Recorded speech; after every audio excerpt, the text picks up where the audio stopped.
The shocking benefits of spices. Take 1 teaspoon of this a day. If you're looking for great ways to get more polyphenols in your diet, and you should be, then listen up. It's as simple as making your meals more flavorful by adding some extra seasoning and spices. That's right, just adding a teaspoon of the right spice, you can do a whole lot for your health. Let's take turmeric, for example. Turmeric is big right now. Everybody wants turmeric lattes, turmeric smoothies, turmeric everything. Why? Well, the active ingredient in turmeric, that root that looks a lot like ginger, except it's orange colored, curcumin, can actually help in the management of oxidative and inflammatory conditions. In fact, strangely enough, these compounds, these antioxidant compounds that we eat, and we think about them as anti-inflammatory compounds, unfortunately, most of these don't cross the blood-brain barrier. Turmeric is actually one of the few exceptions. We know that turmeric does cross the blood-brain barrier.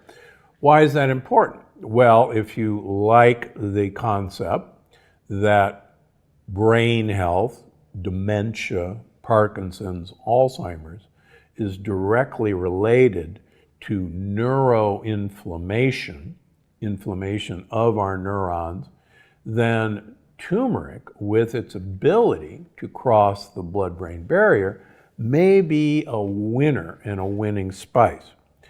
Now, turmeric has also been shown to boost energy levels.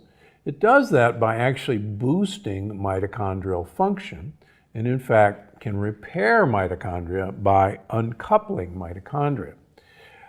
Joint support has been shown to be useful by taking turmeric, and several studies have shown that turmeric boosts mobility and flexibility.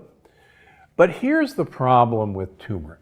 I've seen patients throw big pieces of turmeric in their smoothies, cook with turmeric, but turmeric is incredibly poorly absorbed. Curcumin almost doesn't get absorbed from your intestine. But there's a trick. If you add black pepper to turmeric, there's a component in black pepper called bioperin, and bioperin escorts curcumin across the intestinal wall. So, interestingly enough, there are some studies that I've reported in the longevity paradox of curry eaters, people who eat curry at least once a week, have a 90% reduction in Alzheimer's compared to people who don't eat curry.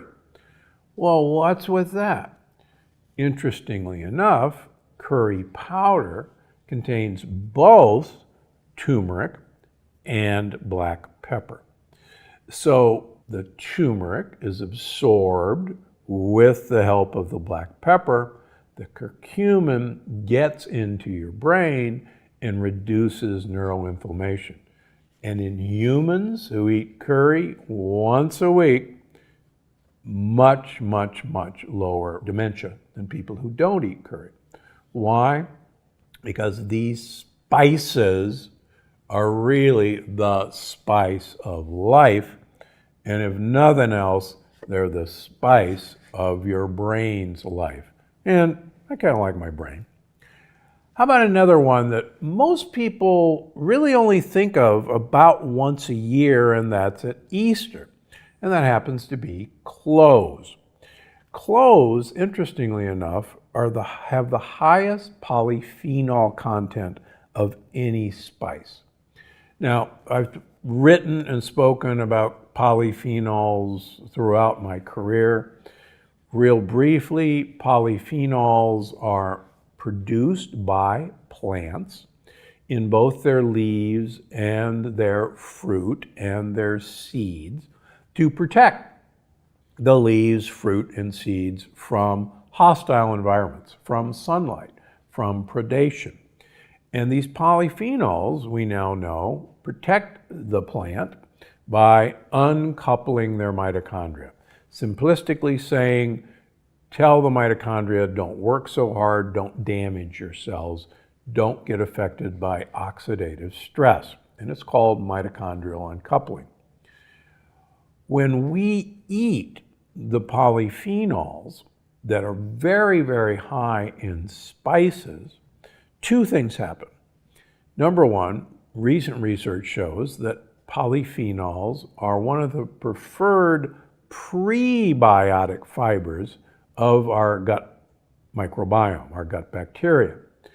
That means the more polyphenols we eat, in this case in spices, the more our gut buddies, the good guys, improve their diversity, improve their lives. The second thing we now know is that polyphenols, like I mentioned, curcumin, are very poorly absorbed. But our gut microbiome can actually eat them and then turn those polyphenols into absorbable compounds. And when those polyphenols reach our mitochondria, they have the same effect on our mitochondria that they were used for by the plant to protect its mitochondria, and that is they uncouple our mitochondria. Now, uncoupling mitochondria, if nothing else, actually helps you lose weight. And it's no surprise that people with diets high in polyphenols are actually in general much thinner than people who have diets that are very low in polyphenols. And we'll talk about that a little bit further. Now, in terms of spices, cloves are the highest. Turns out that in the Middle Ages, during spice trade, cloves were the second most popular spice and the highest price spice behind saffron.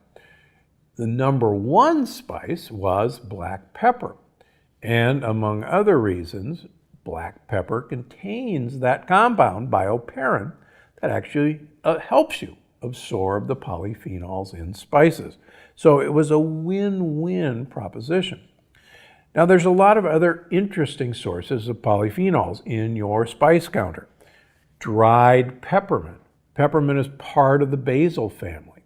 And the more peppermint-containing, basil-containing spices you eat every day, the better. One surprising one, which is very high in polyphenols, is star anise. And star anise is a great flavoring for just about anything you want to eat. Finally, cocoa powder. Non-Dutch processed, non-alkali cocoa powder is loaded with polyphenols. And I bet you've got some cocoa powder in the pantry right now.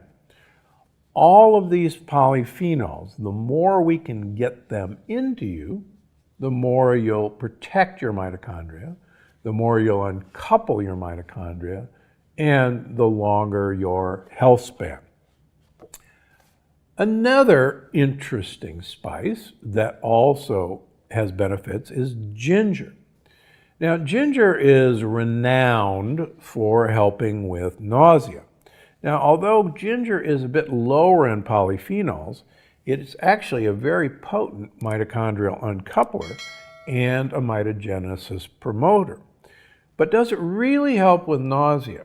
Well, as many of you know, I look at food sensitivities for a great number of my patients with leaky gut and autoimmune disease. And surprisingly, ginger, even though it's known for helping with nausea, frequently shows up as a troublemaker for people having antibodies, IgG antibodies to ginger. So don't necessarily be afraid of ginger, but if you're doing a lot of ginger tea, if you're adding a lot of ginger to your smoothies or to your cooking, and you still have issues with bloating, with gas, with irritable bowel, try taking ginger out of your diet for a while, and let's see what happens. Okay, one of my favorite spices, again, a huge spice in the Middle Age spice trade, was cinnamon. Numerous human studies have confirmed